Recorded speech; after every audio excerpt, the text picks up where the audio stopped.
আমাকে না কয়া কোন ফাংশনে গেছিলি? আর তোর ভাবিদের বাদ দিয়ে তোকে আমন্ত্রণই বা করলো কে? তোকে তো ভালোভাবে কারো চিনারও কথা না। আমি কোনো ফাংশনে যাইনি। বিপ্লব, সবাই যাকে দাদা বলে জানে, আমি সেই বিপ্লবের বাড়িতে গিয়েছিলাম। কিন্তু কেন? দাদার সাথে আমার বিয়ের ব্যাপারটা ফাইনাল করতে।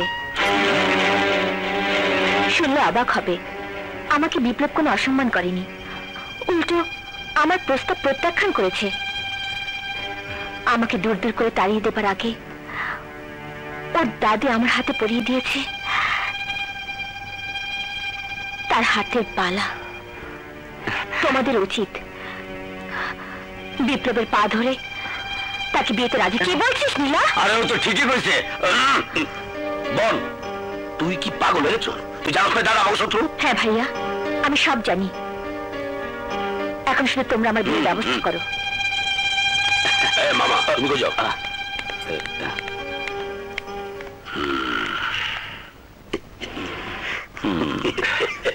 কি ভাইজান, আমাদের বাবার হত্যাকারী ওই দাদা, যার কাটা মুন্ডু নিয়ে এখানে আসার কথা, আর সে কিনা ওই দাদাকে বিয়ে করতে চায়। আস্তে চিতা, আস্তে, মাথা গরম না কইরা একটু বুঝতে চেষ্টা কর। আমাগো বোন, আমাগো রক্ত, ওই যে আমাগো ফুপুর মতো। মনে নাই বাসর রাতে ফুপুরে দিয়ে হত্যা করছিল দাদার চাচারে?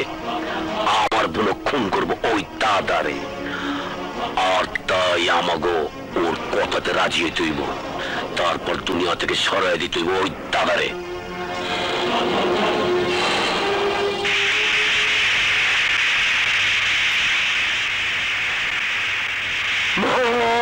মারে মা,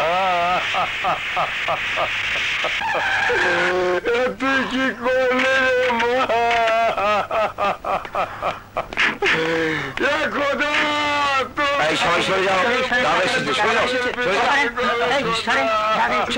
দাদা ভাই, কি হয়েছে?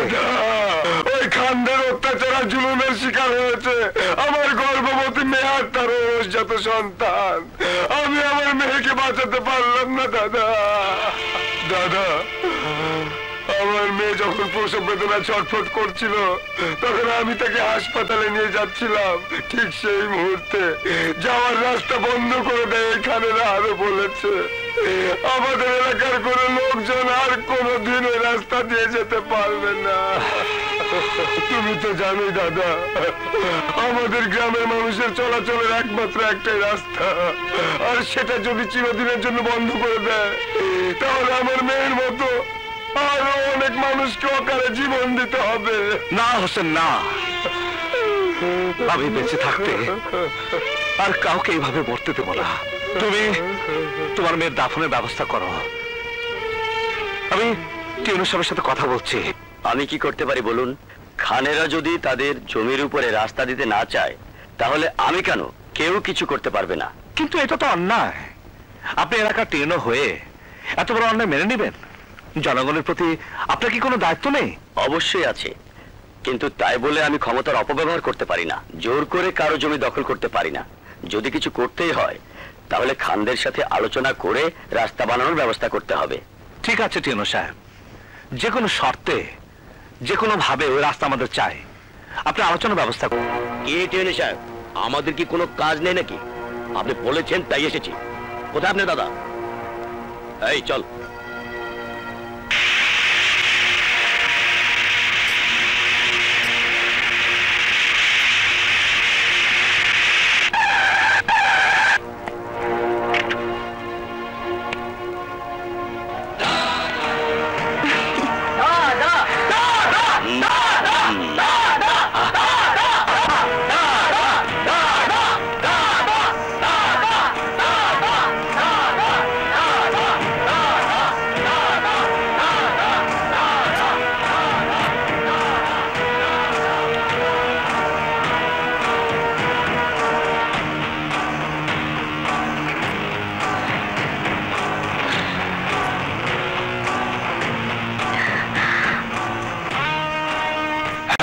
সাহেব বলুন, কেন ডেকেছেন?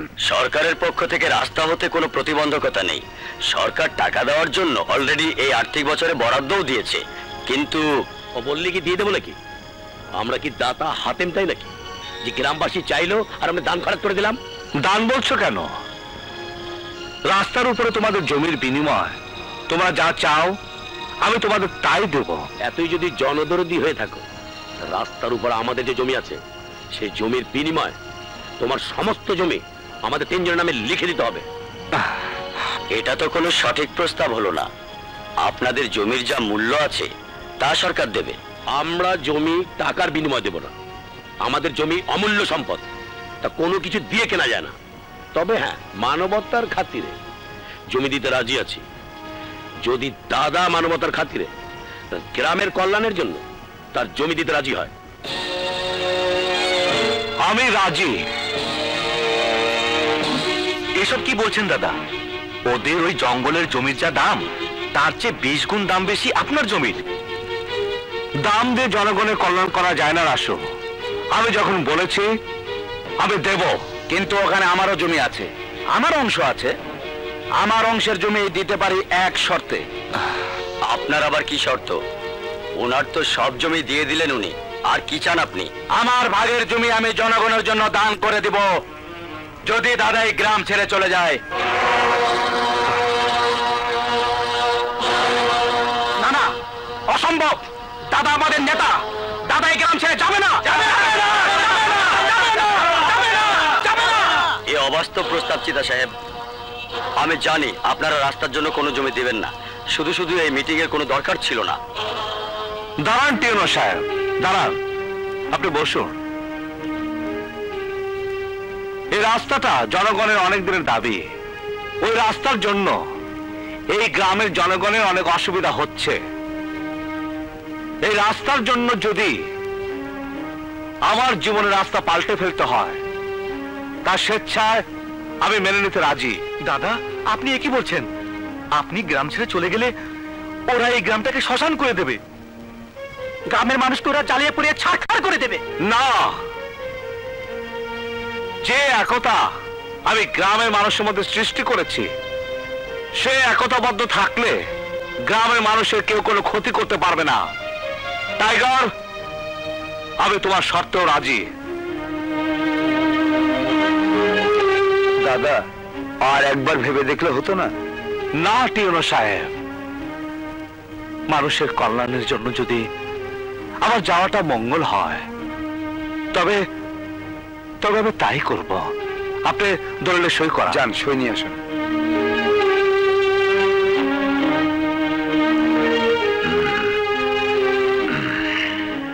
দাঁড়াও ভাইজান, বাবার সম্পত্তিতে মেয়েরও নিশ্চয় অংশীদারিত্ব আছে। অবশ্যই। আমাদের অন্যান্য জমি থেকে প্রয়োজনীয় সবটুকু তোর নামে লিখে দেবো। ও, তাহলে এখানে আমারও সইয়ের প্রয়োজন আছে, তাই না ভাইজান? হ্যাঁ, অবশ্যই আছে। তাহলে সই করার আগে আমারও একটা শর্ত আছে। আমার তো আর কিছুই নেই, সবই দিয়ে দিয়েছে, শুধু আমি ছাড়া। আমি তোমাকেই চাই।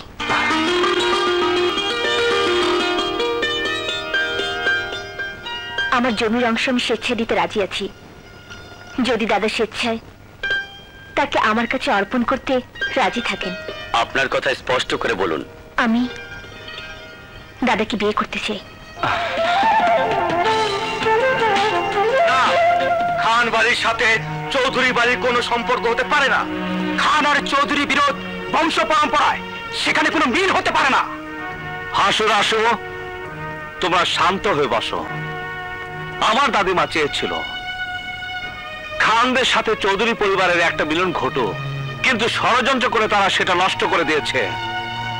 আমি আবার সেই শান্তি ফিরিয়ে আনতে চাই। যদি নীলার সাথে আমার বিয়ে খান পরিবার আর চৌধুরী পরিবারের সাথে মিলন ঘটায়, তাহলে আমি বিয়েতে স্বেচ্ছা রাজি।